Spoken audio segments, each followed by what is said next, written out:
It's Tuesday night, and that means it's time for a look at all the latest technology trends and trinkets with the Loop.ca Simon Cohen. Hello, Simon. Nice Hi. to see you.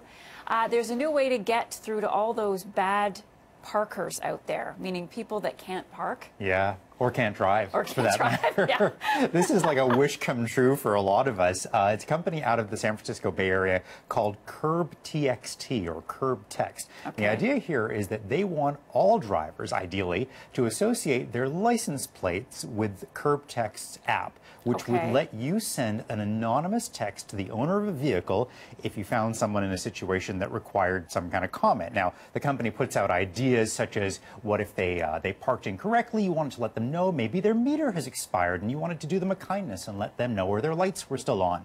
But I suspect most people will probably end up using it to say, hey, buddy, you're blocking my driveway. Yeah. Because it's a whole lot easier to get in touch with the owner of the car than it is to call the city or the police and arrange for a tow truck.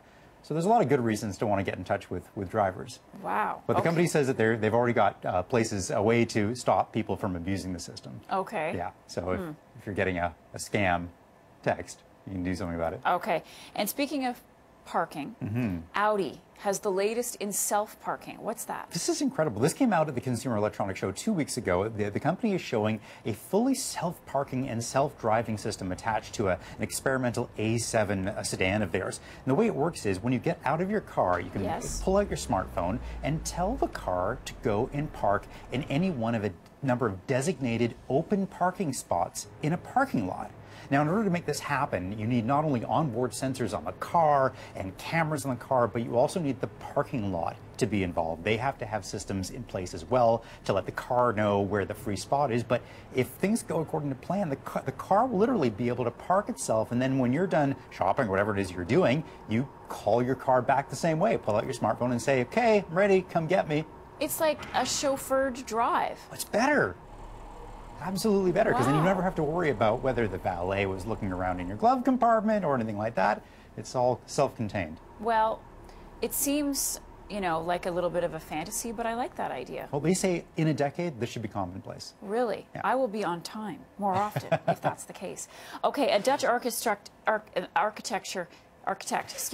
is going to construct, I'm having trouble with them, construct a building using a 3D printer. You Right. brought one of those printers in for us one night, and now Right. what? They're going to make a whole building? So there's a company called D-Shape that makes those same 3D Yes. printers that I brought in on a massive scale. They can print blocks that are 6 meters by 6 meters by 8 meters. So those are really big blocks of material. And with those blocks, the Dutch architect, is hoping to construct that building that you can see right there. He calls it the Landscape House, and it's got this really eccentric organic shape to it. Almost looks like an infinity sign, the way it's curved in on itself.